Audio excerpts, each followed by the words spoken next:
Desa Karangkencana dikenal sebagai desa yang tenang di siang hari, tapi penuh misteri saat malam satu suro tiba. Setiap tahun, warga selalu menutup pintu rapat-rapat dan tak ada yang berani keluar setelah maghrib, karena diyakini malam itu adalah waktunya uang berisi nyawa berkeliaran, uang pesugihan yang akan mencari tumbal untuk tuannya. Seperti apa kisah lengkapnya? Simak videonya sampai selesai. Semoga kalian yang menonton video ini selalu diberikan kesehatan dan dilancarkan rezekinya. Amin. Sore di desa Karangkencana selalu terasa tenang. Angin dari sawah membawa bau jerami dan suara jangkrik mulai terdengar dari balik pematang. Di ujung jalan dekat alun-alun, seorang pria paruh baya sedang mendorong gerobak sosis bakar. Namanya Bang Togar. Orang-orang desa sudah hafal suaranya yang khas. Sosis bakar, pedas manis, anget-anget. Gerobaknya sederhana, tapi bersih. Di atasnya ada lampu bohlam kecil, beberapa botol saus, dan kipas arang yang terus dikipas pelan. Asapnya naik tipis-tipis, membuat anak-anak kecil yang lewat langsung menelan ludah. Setiap sore, Bang Togar pasti mangkal di dekat taman alun-alun sampai malam menjelang. Orangnya ramah, suka senyum, tapi tidak banyak bicara tentang dirinya. Beberapa warga pernah bertanya asalnya dari mana, tapi jawabannya selalu singkat. Dari jauh bang, di sini cuma numpang hidup. Walau begitu, tak ada yang curiga. Semua mengenalnya sebagai pedagang baik hati yang tidak pernah menipu harga. Kalau ada anak kecil yang kekurangan uang, ia sering bilang, "Udah, kurang segitu nggak apa-apa, yang penting kamu kenyang." Salah satu pelanggan tetapnya adalah Reno, anak laki-laki berumur 13 tahun. Tubuhnya kurus, kulitnya gelap karena sering main di luar rumah. Reno tinggal bersama ibunya di ujung desa. Ayahnya sudah lama meninggal karena kecelakaan motor. Sejak itu, Reno sering menghabiskan waktu sore di luar rumah, main bola, nongkrong sama teman-teman, atau sekedar nonton Bang Togar memanggang sosis. Reno dan Bang Togar sudah akrab seperti bapak dan anak. Kalau sedang sepi pembeli, Bang Togar sering ngajak Reno duduk di bangku kecil di samping gerobak. "Reno, kamu besok sekolah nggak libur kan?" tanya Bang Togar sambil membalik sosis di atas arang. "Enggak bang, tapi katanya ibu guru mau pulang cepat, soalnya mau nyiapin malam suro," jawab Reno santai. Bang Togar berhenti sebentar. Pandangannya menatap ke arah langit yang mulai oranye. "Malam suro ya? Jangan keluyuran no, dengerin Bang Togar, itu malamnya nggak bagus buat keluar." Reno hanya tertawa kecil. "Ah, itu cuma omongan orang tua bang. Aku kan cuma mau main sama teman di lapangan." Bang Togar tidak membalas. Ia hanya menarik napas pelan dan melanjutkan memanggang. Tapi dari matanya terlihat ada sesuatu, seperti orang yang menyimpan cerita yang tak ingin diungkap. Desa Karangkencana memang punya banyak aturan, apalagi menjelang malam satu suro. Warga dilarang bepergian malam-malam, apalagi ke arah sungai atau pasar lama. Katanya di malam itu, makhluk halus suka berkeliaran mencari tumbal. Di warung-warung kopi, para bapak sering ngobrol soal kejadian aneh setiap tahun. Ada yang bilang pernah lihat uang berserakan di jalan tengah malam, ada juga yang mengaku mendengar suara tangisan dari arah sawah. Reno sering mendengar cerita itu dari ibunya, tapi ia tak pernah percaya. Baginya, itu cuma cara orang dewasa menakut-nakuti anak biar nggak main sampai malam. Lain halnya dengan Bang Togar. Ia selalu tampak serius setiap kali nama malam satu suro disebut. Ia bahkan punya kebiasaan aneh. Setiap kali menyalakan arang, ia akan komat-kamit membaca doa, lalu mengibaskan dupa kecil di dekat gerobak. Reno pernah menanyakan hal itu. "Bang, itu ngapain sih tiap kali jualan baca-baca gitu?" Bang Togar hanya senyum. "Biar rezeki lancar dan dagangan nggak diikutin yang aneh-aneh." "Yang aneh-aneh itu apa?" "Udah, kamu makan aja, jangan nanya macam-macam." Menjelang maghrib, suasana di alun-alun makin ramai. Anak-anak muda nongkrong di pinggir jalan, ibu-ibu pulang dari pasar sambil membawa belanjaan. Reno datang lagi malam itu, masih dengan uang receh di tangan. "Bang, 2 tusuk ya, pedes semua." "Siap, no." Bang Togar mengambil 2 sosis, menusuknya ke tusukan bambu, dan menaruhnya di atas arang panas. Bau daging bakar langsung menyebar membuat beberapa anak lain ikut mendekat. Reno duduk sambil mengayunkan kaki. "Bang, kok Bang Togar nggak pernah pulang kampung?" Bang Togar terdiam sebentar. "Kampung Bang udah nggak ada, no. Udah lama. Loh, maksudnya? Ya udah, makan dulu, nanti keburu dingin. Reno merasa aneh, tapi ia tak berani nanya lagi. Ia tahu Bang Togar bukan orang yang suka cerita panjang lebar.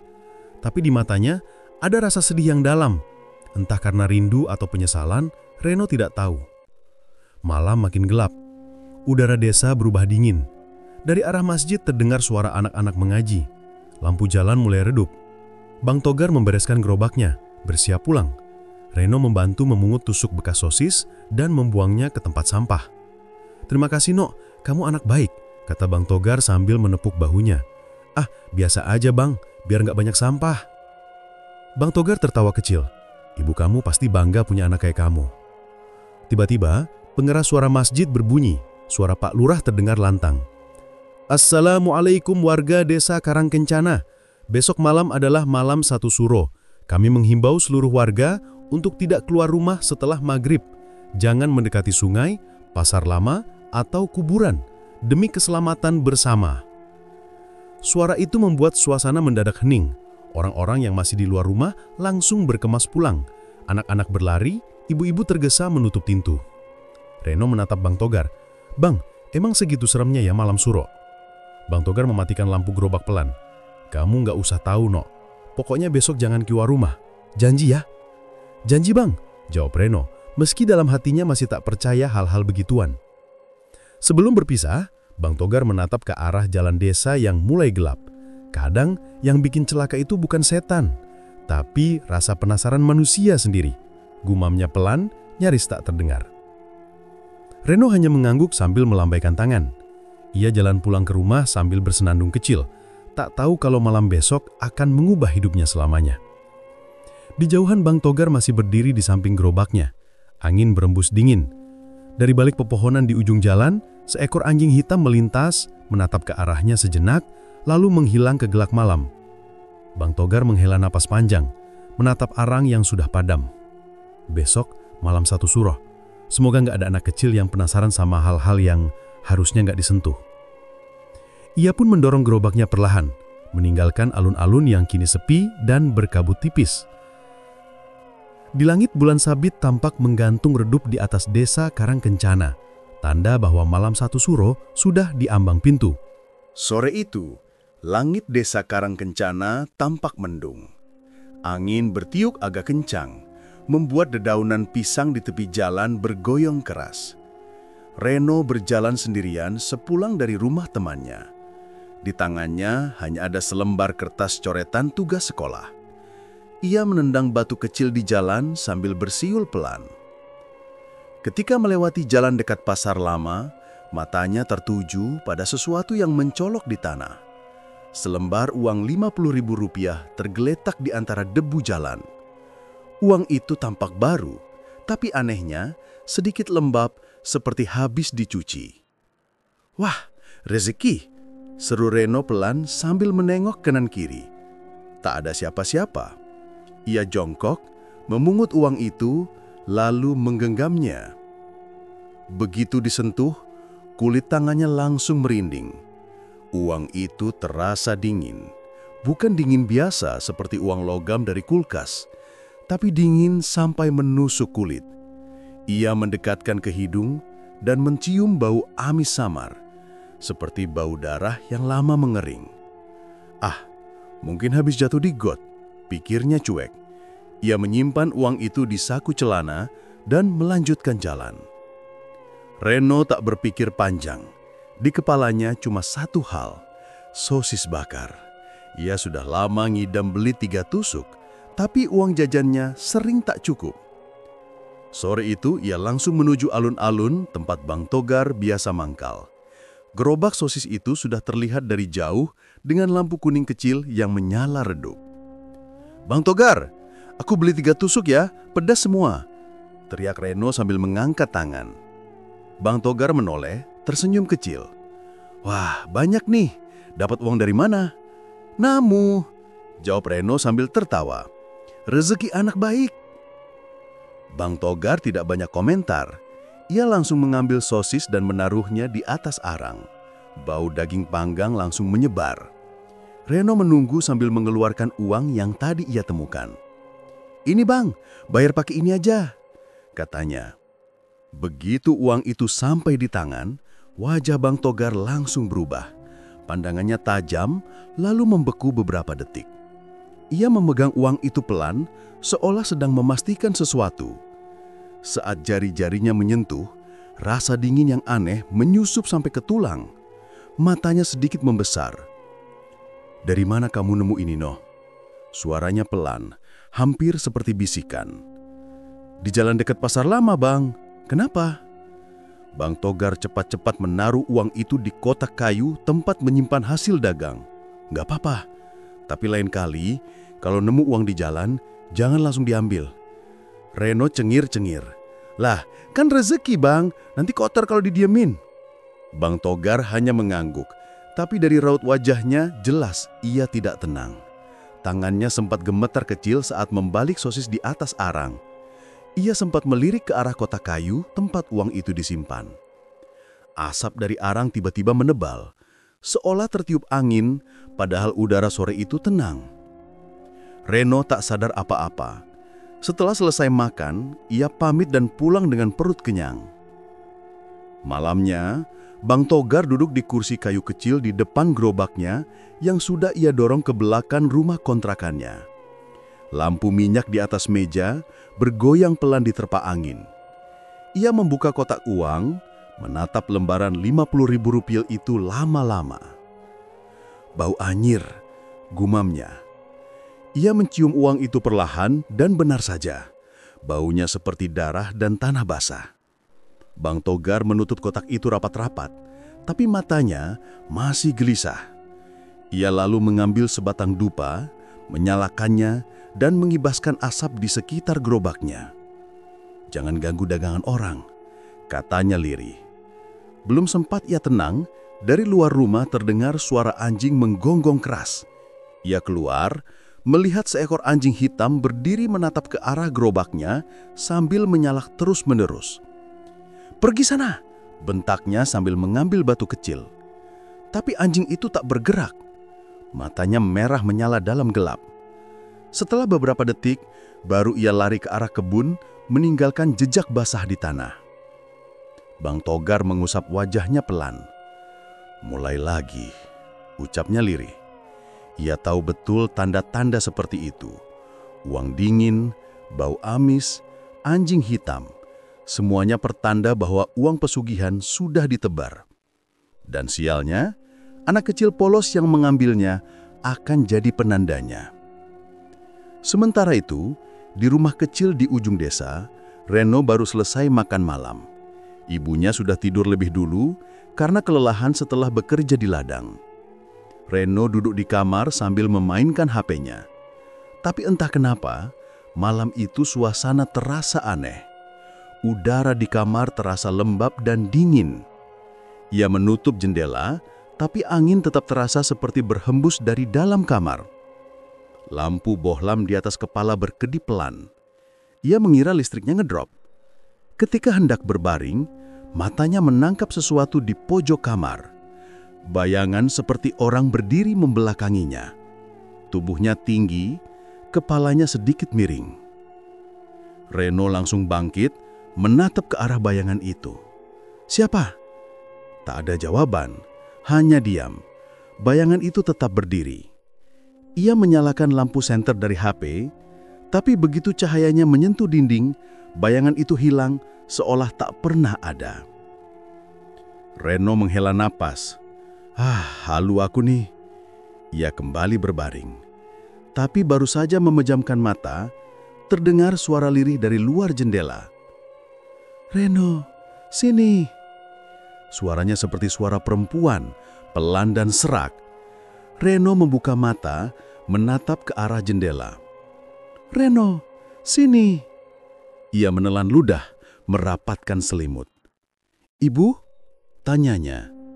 Tak ada jawaban. Hanya terdengar bunyi daun pisang bergesekan dan suara angin. Setelah beberapa detik, suara itu hilang, digantikan dengan suara langkah kaki pelan melewati halaman rumahnya. Reno tak berani keluar. Ia menutup kupingnya dan memaksa tidur, walaupun jantungnya berdebar kencang. Sementara itu, di ujung desa, Bang Togar masih belum bisa tidur.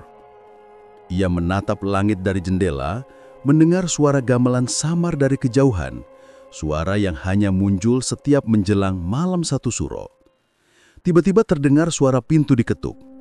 Seorang pria tua tetangga sebelah datang dengan wajah cemas.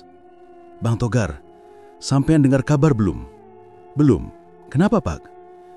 Katanya, Juragan Sarman mau ngadain ritual malam ini. Orang-orang pasar tadi ngomongin, di sungai belakang rumahnya. Bang Togar terdiam. "Ritual apa?" "Yaitu, katanya pesugihan. Setiap tahun pasti begitu. Besok malam pas satu suro puncaknya." Wajah Bang Togar langsung tegang.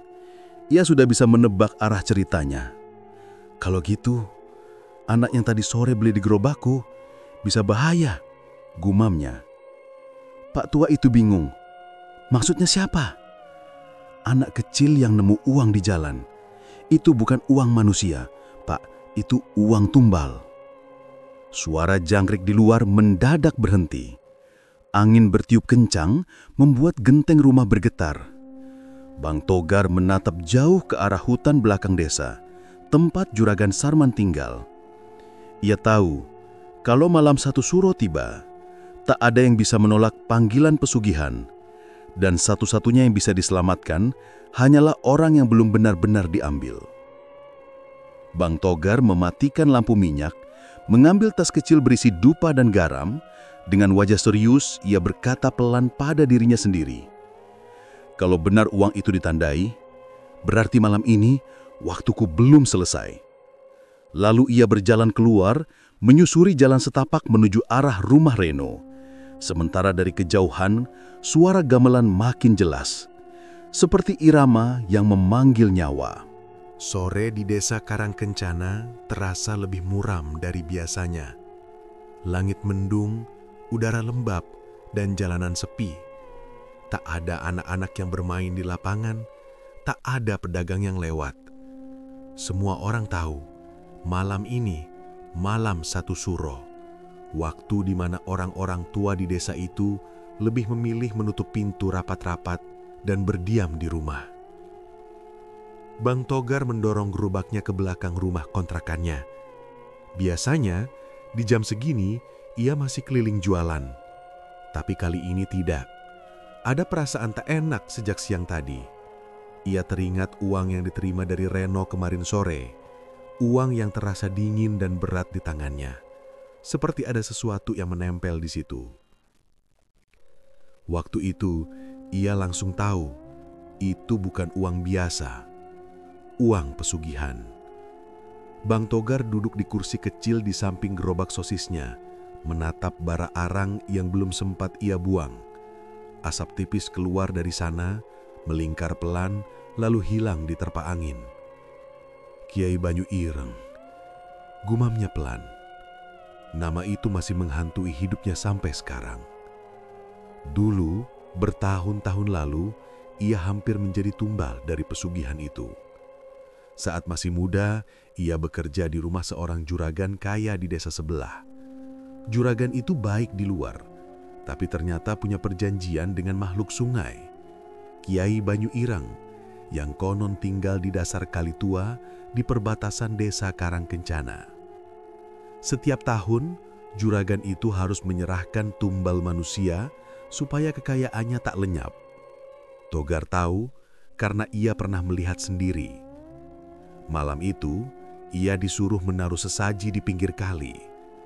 Waktu ia membuka bungkusan itu, ternyata isinya kepala ayam hitam dan secarik kain putih bertuliskan mantra. Dan dari dalam air, muncul tangan hitam panjang dengan kuku seperti arang yang menyambar sesajen itu. Togar lari ketakutan, dan sejak itu ia tak pernah kembali. Sejak saat itu juga, ia hidup berpindah-pindah, jadi pedagang keliling, menjauhi segala hal berbau pesugihan. Tapi sekarang, lingkaran itu kembali. Reno, anak yang selama ini ia anggap seperti anak sendiri, telah mengambil uang tumbal. Berarti malam ini makhluk itu akan datang menagih. Di rumahnya yang sederhana, Reno duduk di kasur sambil memainkan HP. Tapi pikirannya tidak tenang. Sejak kemarin, suara aneh sering terdengar dari luar jendela. Suara seperti orang memanggil pelan. No, no. Awalnya ia kira itu angin. Tapi tadi siang, waktu ia menutup jendela, bayangan gelap sempat melintas di kaca. Seperti sosok orang tapi kepalanya miring dan matanya kosong. Reno ketakutan dan langsung bersembunyi di bawah selimut. Ibunya sudah tidur, tak tahu apa-apa. Ayahnya kerja di luar kota, jarang pulang. Menjelang maghrib, listrik sempat padam sebentar. Saat lampu menyala lagi, di lantai dekat pintu terlihat bekas jejak kaki basah. Reno menelan ludah. Ia coba memanggil ibunya tapi tak ada jawaban. Ia tutup pintu kamar rapat-rapat dan menyalakan lampu terus-menerus. Di luar rumah, suara gonggongan anjing bersautan. Bang Togar keluar rumah membawa tas kecil berisi botol air dan segenggam garam kasar.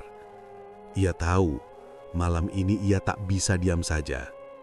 Kalau benar yang menebar uang itu adalah Juragan Sarman, maka sudah jelas siapa dalangnya. Juragan Sarman, orang terkaya di desa Karangkencana. Rumahnya besar, berdinding marmer, halamannya luas, dengan kolam ikan di depan. Tapi tak ada yang tahu, di bawah kolam itu ada ruang rahasia tempat ia melakukan ritual setiap malam satu suro. Orang-orang hanya berani membicarakannya pelan. Mereka tahu, setiap tahun, pasti ada orang hilang menjelang bulan suro. Kadang anak kecil, kadang orang tua. Tapi semuanya punya kesamaan. Sebelum menghilang, mereka pernah mengambil uang misterius di jalan. Togar masih ingat, dulu saat ia kabur dari juragan yang lama, ia sempat dengar nama Sarman disebut dalam ritual itu. Rupanya, Sarman adalah salah satu penerus pesugihan Kiai Banyu Ireng. Dan sekarang, giliran Reno. Ia melangkah cepat menuju rumah anak itu. Sepanjang jalan, angin berhembus aneh. Lampu jalanan berkedip-kedip dan sesekali terdengar suara seperti gemericik air, padahal tak ada sungai di dekat situ.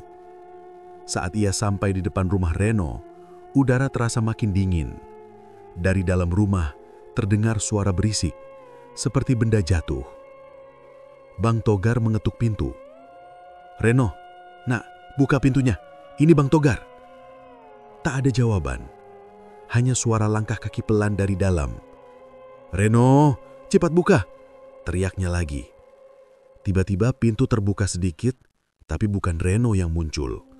Dari celah pintu keluar asap putih pekat disertai bau amis yang menusuk hidung. Bang Togar langsung menabur garam di depan pintu sambil membaca doa.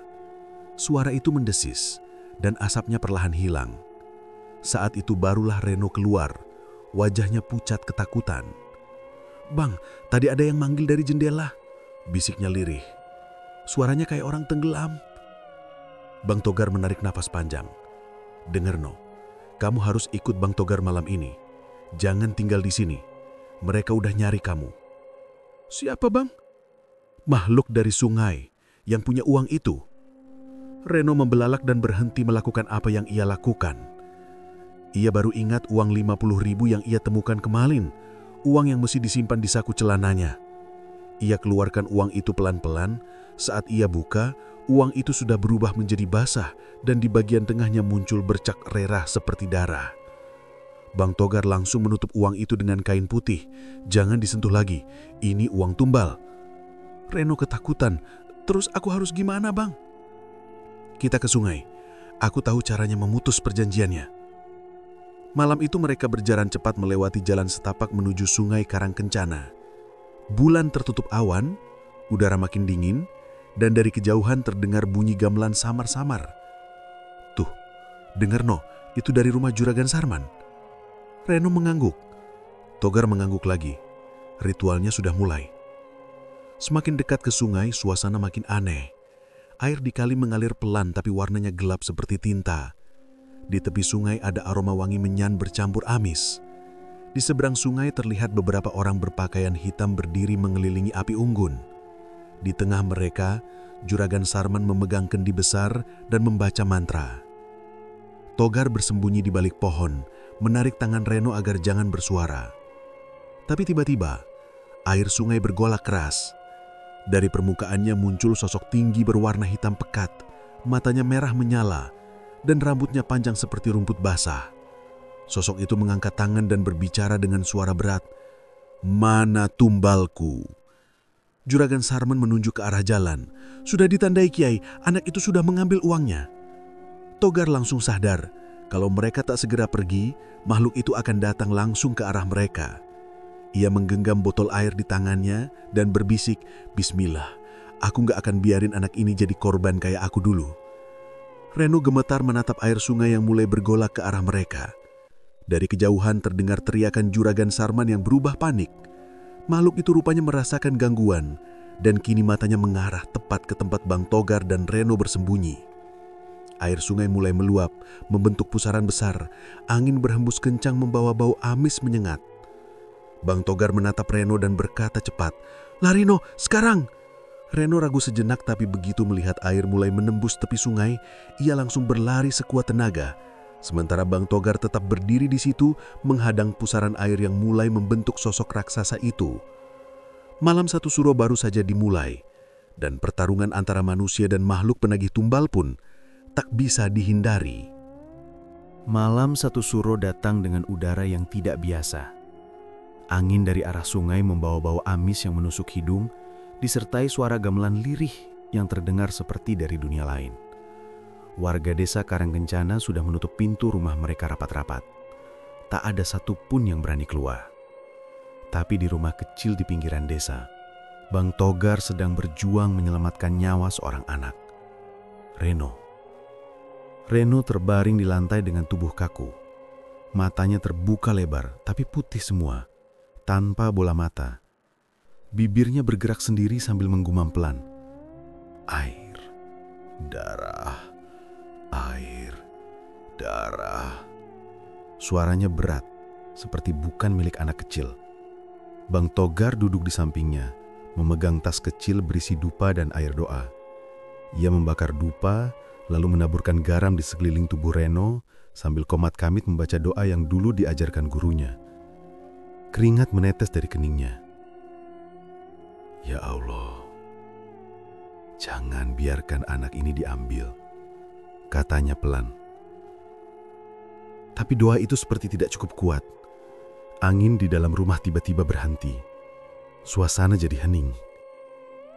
Lalu dari arah jendela muncul bayangan hitam seperti asap tebal yang perlahan masuk melewati celah. Bentuknya tak jelas, tapi sepasang matanya merah menyala. Bang Togar langsung berdiri dan mengibas asap itu dengan kain putih sambil membaca ayat kursi keras-keras. Suara ledakan kecil terdengar dan bayangan itu lenyap, tapi bau amis makin kuat.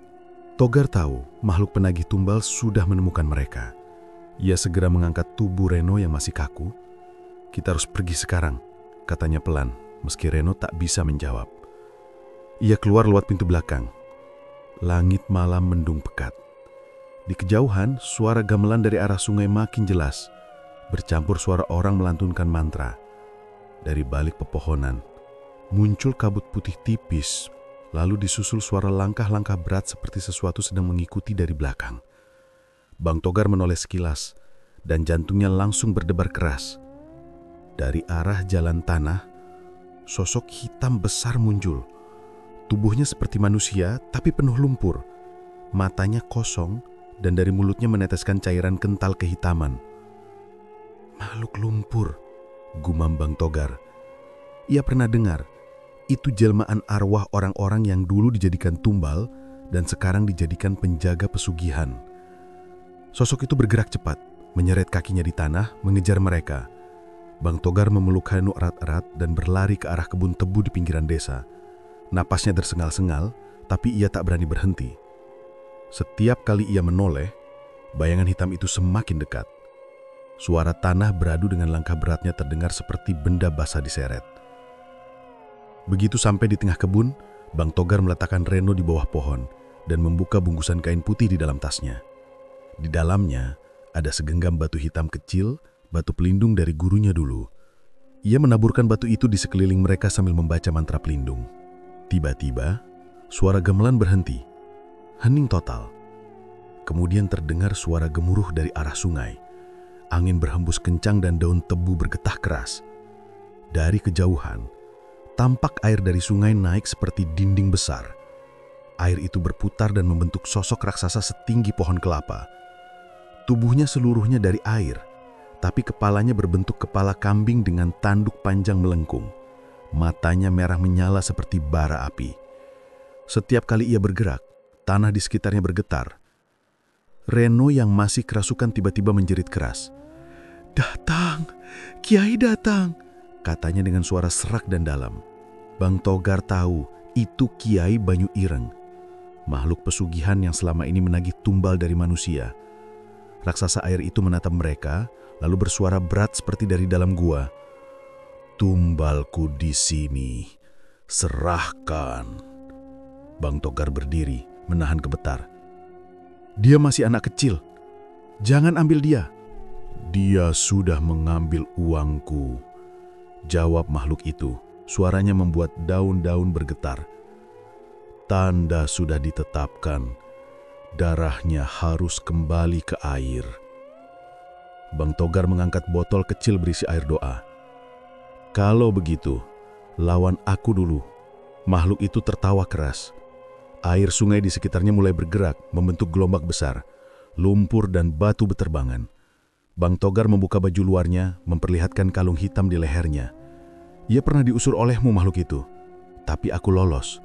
Sekarang aku tahu cara menghadapi kau, Kiai Banyu Ireng." Ia melempar segenggam batu ke arah makhluk itu sambil membaca doa. Saat batu itu mengenai air raksasa tersebut, terdengar suara mendesis keras. Sebagian tubuh makhluk itu berasap dan mengecil. Tapi makhluk itu tak diam.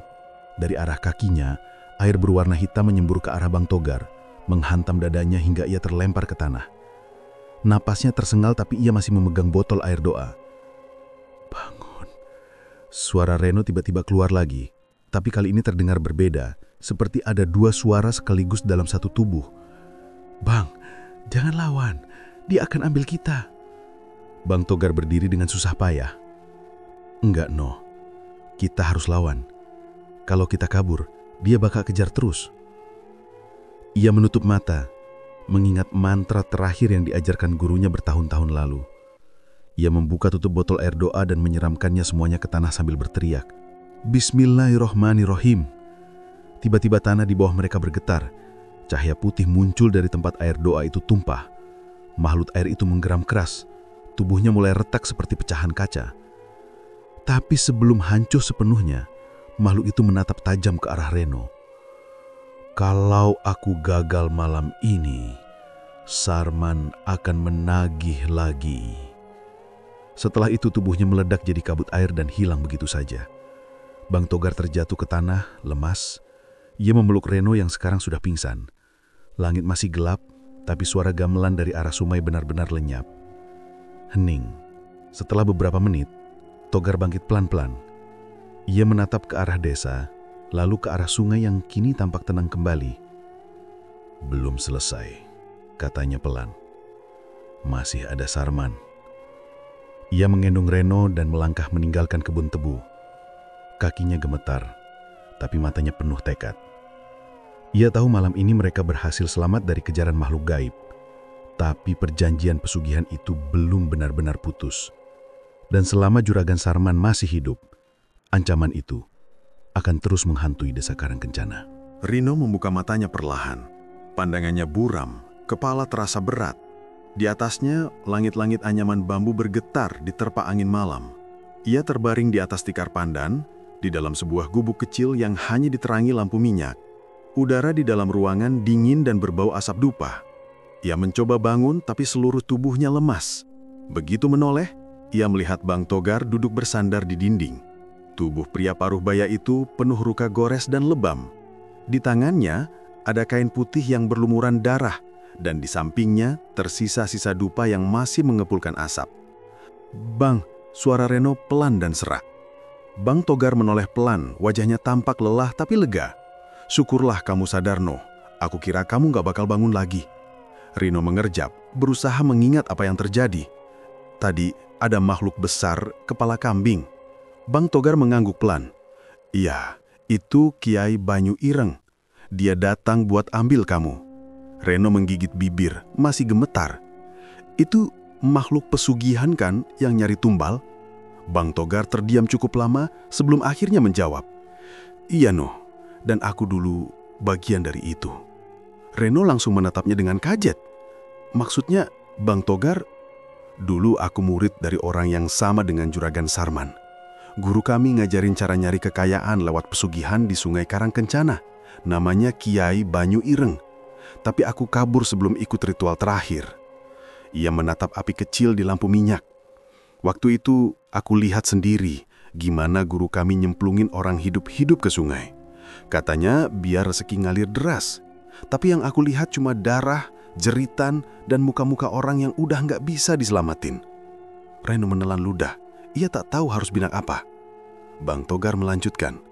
"Sejak malam itu aku kabur. Aku nggak kuat. Aku tahu semua orang yang terlibat akhirnya kena balasan. Ada yang mati tenggelam, ada yang gila. Aku selamat, tapi aku nggak bisa tenang. Makanya aku mutusin buat hidup di luar desa, jualan, bantu orang kalau bisa. Termasuk kamu, Noh. Aku nggak mau ada anak lain yang jadi korban kayak dulu." Reno menunduk. "Jadi uang yang aku temuin itu beneran dari pesugihan?" "Iya, itu uang tumbal. Kiai Banyu Ireng punya cara tandain calon tumbal, lewat uang. Siapapun yang ambil uang itu, ruhnya bakal ditarik malam satu suro." Reno menggenggam kain di bawahnya. "Terus gimana, Bang? Apa aku udah pasti mati?" Bang Togar menggeleng. "Belum tentu. Masih ada cara buat putuskan kutukan itu." Ia berdiri pelan, menahan sakit di dadanya, lalu mengambil kantong kecil dari pinggir tikar. Di dalamnya ada selembar uang 50 ribuan yang sama. Uang yang dulu Reno pakai buat beli sosis. Warnanya sudah pudar dan permukaannya terasa lembab seperti habis direndam air. "Ini uangnya. Selama uang ini belum dikembalikan ke asalnya, tanda di kamu belum hilang." "Dikembalikan kemana?" tanya Reno cepat. "Ke dasar sungai tempat Kiai Banyu Ireng bersemayam," tanya Bang Togar. "Tapi harus sebelum ayam pertama berkokok. Kalau lewat dari itu, roh penagih bakal datang lagi. Dan kali ini nggak bakal gagal." Reno menatap keluar jendela. Angin malam makin kencang. Dari luar terdengar suara petir yang menyambar jauh di hutan. "Jadi kita harus ke sungai sekarang?" Bang Togar mengangguk. "Iya, sebelum pagi." Reno menelan ludah. "Tapi Bang, di luar masih badai dan suara gamelan tadi masih kedengeran." "Justru itu," kata Bang Togar sambil memasukkan uang itu ke dalam botol kaca kecil. "Ritual pesugihan lagi dilakukan. Artinya, Juragan Sarman lagi manggil Kiai Banyu Ireng. Kita harus ganggu upacara itu. Kalau kita berhasil lempar uang ini ke sumber airnya, ikatan pesugihan itu bakal putus. Bukan cuma kamu yang selamat, semua korban setelah ini juga berhenti." Reno diam. Ia takut, tapi juga nggak mau terus diburu makhluk aneh itu. Ia menatap wajah Bang Togar yang penuh luka tapi tegas. "Baik Bang, aku ikut." Bang Togar tersenyum tipis. "Kamu anak pemberani, Noh." Ia lalu membalut luka di lengannya dengan kain, memadamkan lampu minyak, dan membuka pintu gubuk. Angin malam langsung menerpa wajah mereka, membawa bau lumpur dari arah sungai. Langit gelap, hujan rintik turun. Di jauhan, samar-samar terdengar suara gong dan kendang, gamelan dari ritual pesugihan. "Pegang tanganku, jangan lepas," kata Bang Togar. Reno mengangguk dan menggenggam tangan Bang Togar erat-erat. Mereka berjalan menembus hutan kecil di belakang gubuk. Setiap langkah terasa berat karena tanah licin.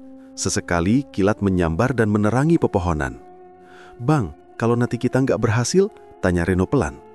"Berarti kita nggak akan keluar dari malam ini," jawab Bang Togar jujur. "Tapi yang penting kita udah berusaha." Perjalanan menuju sungai terasa panjang, hujan makin deras, dan suara gamelan makin keras, seolah berasal dari dalam tanah. Di sela-sela suara itu, terdengar suara orang tertawa keras, suara yang jelas bukan manusia. Begitu mereka sampai di tepi sungai, Reno langsung tertengun. Air Sungai Karangkencana berwarna hitam pekat berputar seperti pusaran air. Di tengahnya tampak api biru menyala samar. Bang Togar berhenti di tepi, menatap pusaran itu. Itu tempatnya, dasar sungai tempat Kiai Banyu Ireng bersemayam. Reno menatap botol di tangan Bang Togar. Kita harus lempar sekarang. Sebentar lagi, tunggu suara gong berhenti. Itu tanda ritual Sarman selesai. Kalau kita lempar sebelum itu, bisa gagal. Beberapa menit kemudian, suara gong terakhir bergema keras, membuat tanah bergetar. Bang Togar menatap Reno. Sekarang. Ia membuka botol itu, mengambil uang 50 ribuan dari dalamnya dan mengangkatnya tinggi. Tapi sebelum sempat melempar, suara gemuruh keras datang dari arah hulu. Dari balik air, muncul bentuk wajah besar, mirip manusia tapi matanya kosong dan mulutnya menganga belebar. Kalian berani datang ke tempatku lagi? Reno menjerit dan mundur, tapi Bang Togar tetap berdiri tegas. Aku bukan mau melawan, tapi mau balikin hakmu. Ambil uang ini dan bebaskan anak ini. Makhluk itu hanya tertawa keras, lalu air di sekeliling mereka mulai naik membentuk tangan besar dari lumpur. Bang Togar memejamkan mata, membaca doa terakhir yang diingatnya, lalu melempar uang itu ke tengah pusaran air sekuat tenaga. Begitu uang itu tenggelam, suara gamelan langsung berhenti total. Air sungai yang tadinya berputar mendadak tenang. Makhluk besar itu menjerit keras sebelum akhirnya lenyap dalam pusaran air yang menutup rapat. Bang Togar tersungkur di tepi sungai, nafasnya tersenggal-senggal. Reno segera menghampiri. Bang Togar! Pria itu membuka matanya pelan. Kita berhasil, Nuh. Tapi cepat, sebelum fajar, kita harus pergi. Reno membantu Bang Togar berdiri. Mereka berjalan tertatih-tatih menjauh dari sungai yang kini tampak sunyi. Di jauhan, kokok ayam pertama mulai terdengar samar. Mereka tahu waktu mereka hampir habis. Tapi malam itu, untuk pertama kalinya sejak pesugihan itu berdiri, suara gamelan dari Sungai Karangkencana benar-benar hilang. Dan Bang Togar tahu, kutukan itu mulai terputus. Malam itu, hujan turun deras tanpa jeda. Petir menyambar silih berganti, seakan langit ikut marah. Sungai Karangkencana yang biasanya tenang, kini bergemuruh. Airnya meluap dan berwarna gelap pekat seperti campuran lumpur dan darah. Udara di sekitar situ terasa berat, membuat siapapun yang berdiri di tepinya seperti kesulitan bernafas. Reno berdiri gemetar di bawah pohon besar. Wajahnya pucat dan pakaian basah kuyup. Di sebelahnya, Bang Togar memegang sebungkus kain berisi uang pesugihan yang mereka bawa. Wajahnya terlihat tegas meski matanya merah karena luka dan kurang tidur. Ia tahu ini adalah malam terakhir, entah untuk menebus dosa atau mati di tangan makhluk pesugihan. Bang, apa kita harus ke situ juga? Sungainya kayak mau ngamuk, tanya Reno dengan suara lirih. Bang Togar menatap air hitam itu, lalu menarik nafas panjang. Kita nggak punya pilihan, no. Kalau uang ini nggak dikembalikan, kamu bakal diambil malam ini juga. Petir menyambar lagi, menerangi sosok di seberang sungai. Juragan Sarman berdiri di sana, mengenakan pakaian serba hitam. Rambutnya acak-acakan, matanya memerah seperti orang kerasukan. Di tangannya tergenggam kendi kecil berwarna hijau tua. Ia mengangkat kendi itu tinggi-tinggi sambil berteriak ke arah sungai. Kiai Banyu Ireng, aku datang bawa tumbal. Ambil dia dan kembalikan kekayaanku. Reno menutup telinganya. Teriakan Sarman menggema, lalu tiba-tiba angin bertiup kencang dan air sungai mulai berputar membentuk pusaran besar di tengah aliran. Dari dasar pusaran itu muncul sosok hitam tinggi besar, badannya seperti air berlendir, kepalanya menyerupai kambing dengan mata merah menyala. Nafasnya berbau amis, dan amis itu makin tajam setiap kali ia mendekat. Itu, makhluk itu Kiai Banyu Ireng, gumam Bang Togar pelan. Sarman tertawa keras. Lihat Togar, kau pikir bisa lari selamanya dari tuanmu? Sekarang giliranku menang. Bang Togar maju beberapa langkah, berdiri di antara Reno dan sungai. Sarman, kau udah gila. Berhenti sebelum semuanya terlambat. Tidak ada kata terlambat untuk orang kaya, jawab Sarman sambil menunjuk Reno. Anak itu sudah ditandai, dia tumbalku tahun ini. Bang Togar menatap wajah Reno yang ketakutan, lalu menatap kembali makhluk air raksasa itu. Kalau begitu, ambil aku aja, teriaknya sambil mengangkat bungkusan uang. Uang ini kutebus dengan nyawaku. Makhluk itu mendengus, suaranya seperti gemuruh air pecah. Dari tubuhnya keluar banyak tangan hitam berlendir yang menjulur ke arah Bang Togar. Sarman menertawakan pemandangan itu. Tapi tawanya berhenti begitu satu tangan dari makhluk itu justru menjerat kakinya. "Lepas, aku tuanmu, aku yang kasih tumbal!" teriak Sarman panik. Namun Kiai Banyu Ireng tidak peduli. Suara dari pusaran itu berubah menjadi pekikan panjang. "Kau gagal menepati janji. Kekayaanmu sudah lunas bersama jiwamu." Jeritan Sarman menggema keras. Tubuhnya diseret ke arah pusaran air hitam. Ia sempat berpegangan pada batu di tepi sungai, namun genggamannya terlepas. Dalam sekejap, tubuhnya tenggelam dan hanya kendi hijaunya yang mengapung sebentar sebelum pecah berantakan. Reno menjerit, "Bang Togar, ayo kabur!" Tapi Bang Togar tidak bergerak. Ia menatap uang dalam genggamannya, lalu menatap Reno. "Kalau aku kabur, kamu tetap enggak aman, no. Ini harus diselesaikan malam ini juga." Ia membuka bungkusan kain itu, lalu melempar uang ke arah pusaran. Uang-uang itu beterbangan diterpa angin, kemudian jatuh satu persatu ke dalam air. Saat uang terakhir menyentuh permukaan, suara gemuruh makin keras. Air sungai tiba-tiba menyala kebiruan, lalu berubah menjadi hitam pekat. Bang Togar menutup mata, kedua tangannya menengadah ke langit sambil mengucap doa yang entah dari mana Reno pernah dengar. "Dengan nama Gusti, ku kembalikan apa yang bukan milik manusia. Kembalilah ke tempatmu, jangan ambil jiwa yang tidak bersalah." Makhluk air itu meraung keras, suaranya seperti 10 orang berteriak bersamaan. Dari tubuhnya keluar uap tebal berwarna hitam yang menutupi seluruh sungai. Arus semakin deras hingga airnya melompat ke daratan. Reno berusaha mendekat, tapi angin membuat tubuhnya jatuh tersungkur. "Bang Togar, jangan!" teriaknya sambil menangis.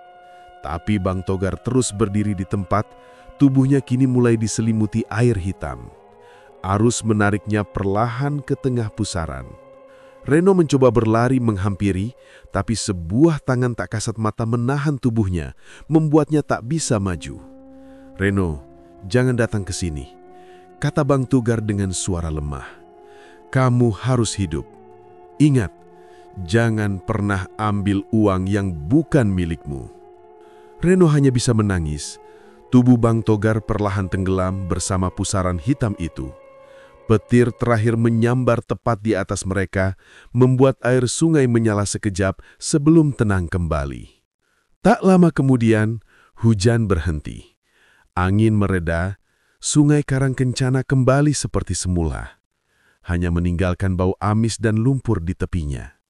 Reno terduduk lemas, menatap air yang kini tenang, tapi meninggalkan gelembung-gelembung kecil di permukaan. "Bang Togar," bisiknya pelan. Pagi mulai datang. Dari kejauhan, suara ayam berkokok terdengar bersahutan. Cahaya matahari pertama menyinari sungai yang kini perlahan jernih. Di antara lumpur, Reno melihat sesuatu mengapung. Gelang besi tua milik Bang Togar. Ia mengambilnya dengan tangan gemetar, lalu menggenggam erat di dada. Air mata menetes tanpa ia sadari. Ia tahu Bang Togar tidak akan kembali. Tapi ia juga tahu pengorbanan itu membuatnya selamat. Beberapa saat kemudian, warga mulai berdatangan ke tepi sungai setelah mendengar suara gemuruh semalam.